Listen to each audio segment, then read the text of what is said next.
নমস্কার, আমি সুদীপ্তা। এভি নিউজে আপনাদের সকলকে স্বাগত। প্রথমেই চোখ রাখবো নিউজ হেডলাইনসে।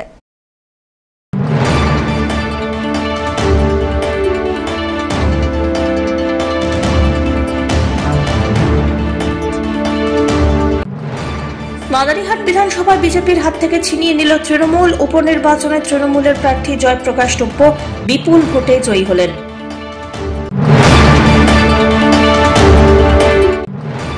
জলপাইগুড়ির বাজার ছেয়ে গিয়েছে বারুইপুরের পেয়ারায়, বৃদ্ধি পেল ক্রেতাদের চাহিদা।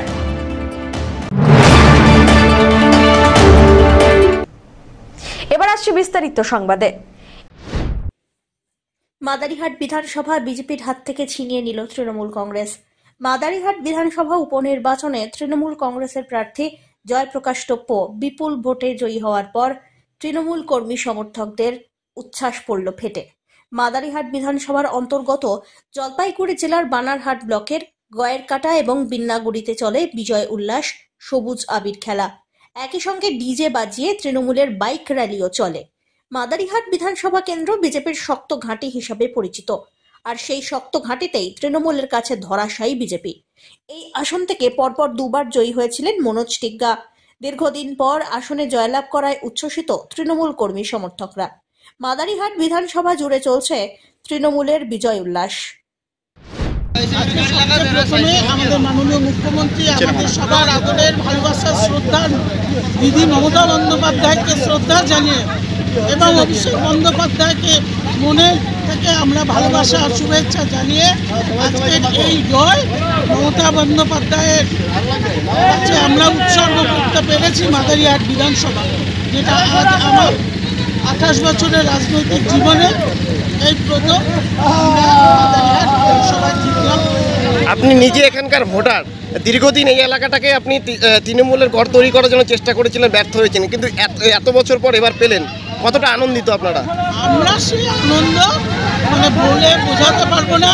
আমার জেলার প্রেসিডেন্ট, আমাদের প্রত্যেকটা ব্লকের প্রেসিডেন্ট, কাউন্সিলর এবং যারা নির্বাচিত প্রতিনিধি জলপাইগুড়ি জেলায় আছেন, প্রত্যেকের সহযোগিতায় আজকে আমরা মাদারিহাট বিধানসভায় লড়াই করে দিদির কাছে উপহার দিতে পেরেছি এবং এতে আমাদের দায়িত্ব আরো বেড়ে যাবে। ধীমান রায়ের রিপোর্ট, এভি নিউজ।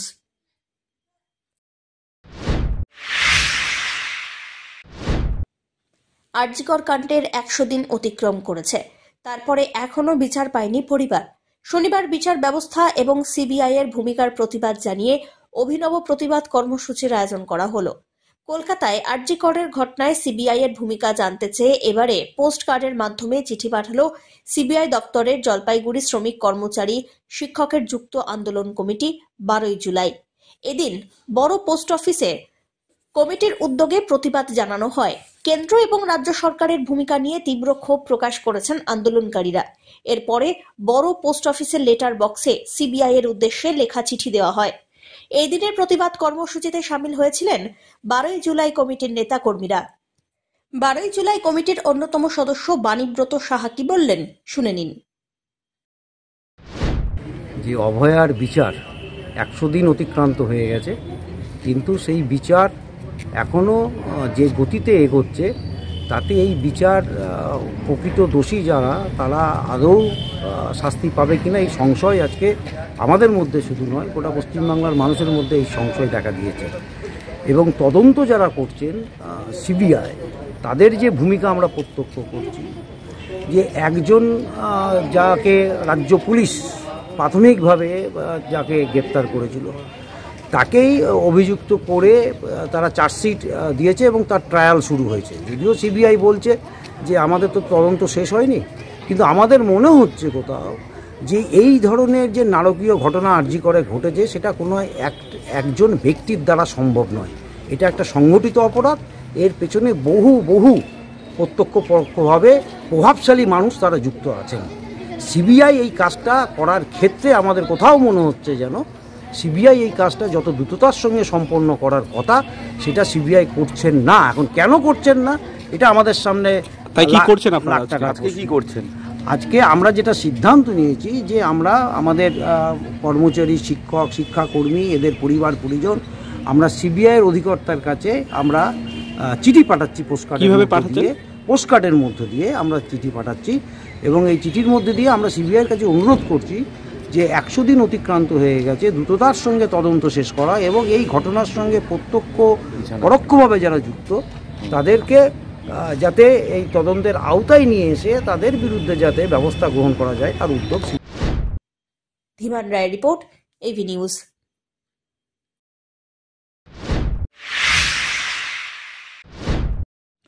অস্বাভাবিক মূল্যবৃদ্ধির প্রতিবাদে ও নারী নির্যাতনের বিরুদ্ধে সিপিআইএম পার্টির সদর পূর্ব এরিয়া কমিটির পক্ষ থেকে শহরের প্রাণকেন্দ্র কদমতলা মোড়ে পথসভা অনুষ্ঠিত হয়ে গেল শুক্রবার। এদিনের পথসভায় বক্তব্য রাখলেন কৃষ্ণ সেন, সুবায়ু পাল, বিপ্লব ঝা, দীপশুভ্র সান্যাল, দেবরাজ বর্মন প্রমুখ। সদর পূর্ব এরিয়া কমিটির সম্পাদক বিপুল সান্যাল জানান, জলপাইগুড়িতে পথসভা পালিত হচ্ছে। তিনি জানান, গোটা দেশ এবং রাজ্যে পার্টির সম্মেলন চলছে, সে বিষয়ে বক্তব্য তুলে ধরা হচ্ছে এই পথসভার মধ্যে দিয়ে। বর্তমান সময়ে অস্বাভাবিক হারে মূল্য বৃদ্ধি, তার বিরুদ্ধে প্রতিবাদ কর্মসূচি চলছে গোটা রাজ্যে। পথসভার মধ্যে দিয়ে সংগঠিত হচ্ছে নারী নির্যাতনের বিরুদ্ধে গর্জন। তিনি আরো বলেন, আগামী 30 নভেম্বর এরিয়া কমিটি সম্মেলন এবং 21 ও 22 ডিসেম্বর সিপিআইএম এর 26তম জেলা সম্মেলন রয়েছে জলপাইগুড়িতে। বিষয়টা হচ্ছে যে গোটা রাজ্যে এবং গোটা দেশে আমাদের পার্টির সম্মেলনগুলো চলছে। সেই সম্মেলনের বিষয়ে আমাদের যা বক্তব্য, সেই বক্তব্য আমরা মানুষের কাছে বলছি। তার সাথে সাথে হচ্ছে বর্তমান সময়ে অস্বাভাবিকভাবে যে মূল্যবৃদ্ধি, সে মূল্যবৃদ্ধির বিরুদ্ধেও হচ্ছে আমাদের প্রতিবাদ কর্মসূচি গোটা রাজ্যে পথসভার মধ্য দিয়ে সংগঠিত হচ্ছে। এর সাথে আমরা জলপাইগুড়ি শহর এবং জেলার মানুষের কাছে একটা আবেদন নিয়ে এসেছি। সেই আবেদনটা হচ্ছে যে আগামী 30 তারিখ জলপাইগুড়ি শহরে আমাদের পার্টির এরিয়া সম্মেলন এবং আগামী 21 এবং 22 ডিসেম্বর জলপাইগুড়িতে রবীন্দ্র ভবনে সিপিআইএম এর 26তম জেলা সম্মেলন অনুষ্ঠিত হচ্ছে। সেই সম্মেলনকে কেন্দ্র করে 21 ডিসেম্বর রবীন্দ্র ভবনে প্রকাশ্য সমাবেশ হবে। সব্যসাচী মজুমদারের রিপোর্ট, এভি নিউজ।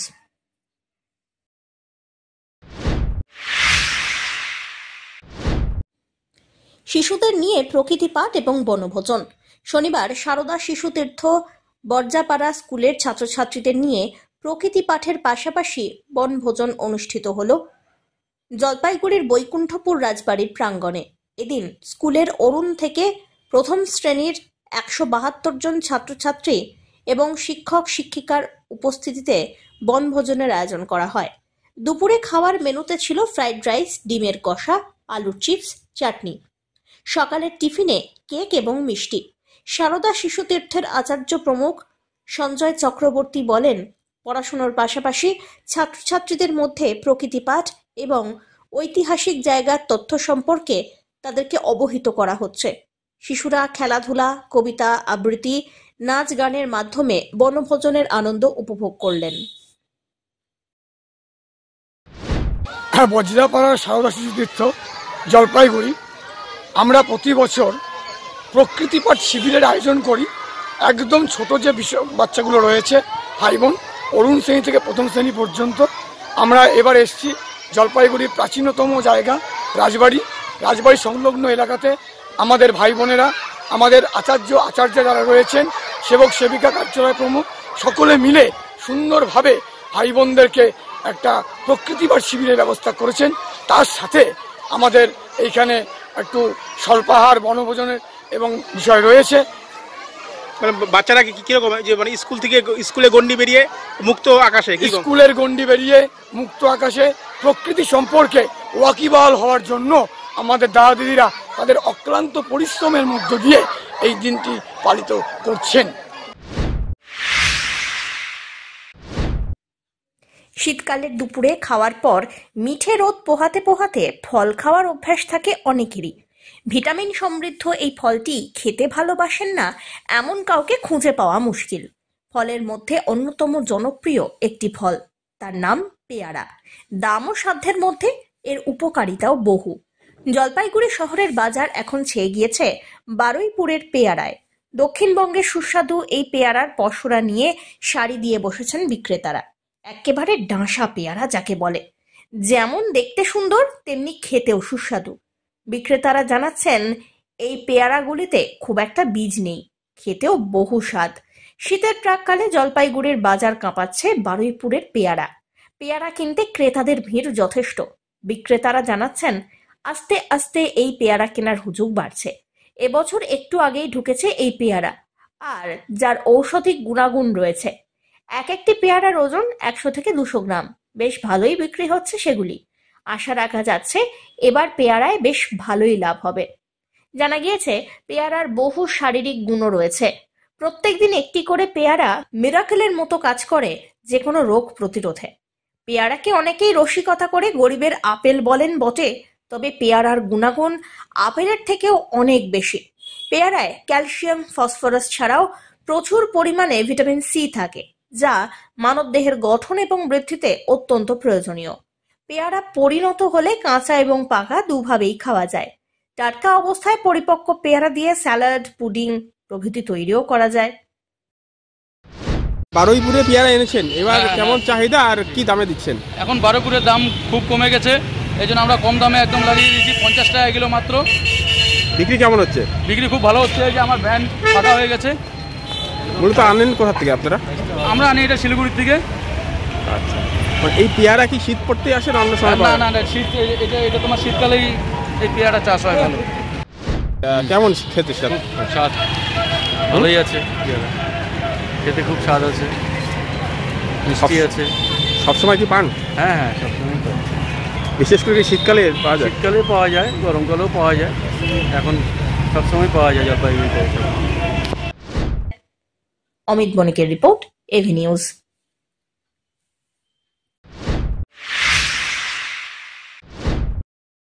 পশ্চিমবঙ্গ সরকারের যুব কল্যাণ ও ক্রীড়া দপ্তর তথা ইন্ডিয়ান ফুটবল অ্যাসোসিয়েশন পশ্চিমবঙ্গ শাখা ও জলপাইগুড়ি জেলা ক্রীড়া সংস্থার ব্যবস্থাপনায় 23 নভেম্বর 2024 জলপাইগুড়ির বিশ্ব বাংলা ক্রীড়াঙ্গনে ষষ্ঠ এবং শেষ খেলা অনুষ্ঠিত হয়ে গেল পোল ট্যুর। আন্তর্জাতিক জেলা অনূর্ধ্ব 14 ফুটবল প্রতিযোগিতা 2024। এই খেলায় অংশগ্রহণ করে কোচবিহার এবং পশ্চিম বর্ধমান। সমস্ত জেলা দলের কোচ, ম্যানেজারদের সহযোগিতা, রেফারিদের দুর্দান্ত ফর্ম এবং জলপাইগুড়ি জেলা ক্রীড়া সংস্থার সকল সভ্যবৃন্দদের সুদক্ষ সহযোগিতার মাধ্যমে সুন্দর এবং সুস্থভাবে এই খেলা অনুষ্ঠিত হয়ে গেল। মূল পর্বের 4 দলের খেলা হবে কলকাতাতে। এই দিনের খেলা ফলাফল হয় কোচবিহার 1টি গোল করে এবং কোচবিহারের হয়ে গোল করেন আশরাফুল মিয়া। অন্যদিকে পশ্চিম বর্ধমানের হয়ে 1টি গোল করেন Bidur Bauri. Man of the match নির্বাচিত হয়েছেন বিদুর বাউরি। খেলা ড্র হয়। পশ্চিমবঙ্গ সরকারের যুব কল্যাণ দপ্তরের উদ্যোগে আন্ডার 14 টুর্নামেন্ট পশ্চিমবাংলার বুকে হচ্ছে। সমস্ত জেলা অংশগ্রহণ করছে। আমাদের প্রথম জোন খেলা ছিল 3টে টিমের খেলা, জলপাইগুড়ি, কুচবিহার, আলিপুরদুয়ার। সেখান থেকে কুচবিহার ওঠে এবং অন্য জোন থেকে কালিম্পং আসে, পশ্চিম বর্ধমান আসে এবং আসে আমাদের কুচবিহার, পশ্চিম বর্ধমান, কালিম্পং এবং আর একটা মালদা। এই 4টে টিম এখানে অংশগ্রহণ করে। এখানে লিগ বেসিসে খেলা হয়। আজকে শেষ দিন। আজকে মালদা আজকে পশ্চিম বর্ধমান এবং কুচবিহার খেলছে। এই দুটো টিমই আশা করি আজকের খেলাফলের উপর নির্ভর করে, তবে দুটো টিমই হয়তো যাবে। এবং জলপাইগুড়ির বুকে আন্তঃজেলা অনেক দিন পরে অনুষ্ঠিত হলো সায়ের মাঠে। সাই আমাদের খুব সাহায্য করেছে, সাইকে ধন্যবাদ। সাই তার মাঠ দিয়েছে এবং আমরা আশা করব সায়ের মাঠে আমরা আরও ভালো ভালো খেলা আনতে পারবো, এটা আমাদের আশা। এবং জলপাইগুড়ির বুকে শুধু ক্রিকেট খেলা হয়, কিন্তু ফুটবলটাকে আমরা প্রাধান্য দিইনি সেরকমভাবে। এবার আমরা চিন্তা করেছি ফুটবলটা যাতে জলপাইগুড়ির বুকে হয়, সেই জন্য আন্ডার 14 সরকারের যে খেলাটি সেটা আমরা নিয়েছি এবং সুন্দরভাবে পরিচালনা করার জন্য সমস্ত ক্লাব এবং সমস্ত জলপাইগুড়িবাসীকে আমরা ধন্যবাদ জানাই। শেষ করবার আগে নিউজ হেডলাইন্স আরো একবার।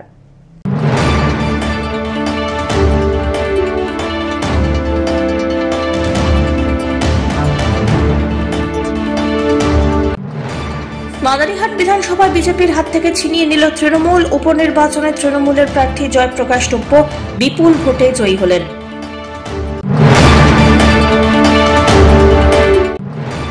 জলপাইগুড়ির বাজার ছেয়ে গিয়েছে বারুইপুরের পেয়ারায়, বৃদ্ধি পেল ক্রেতাদের চাহিদা। শেষ করবার আগে নিউজ হেডলাইন্স আরো একবার। এখনকার মতো নিউজ এ পর্যন্তই। পরবর্তীতে আসছি আরো সংবাদ নিয়ে। দেখতে থাকুন আমার বিশেষ। নমস্কার।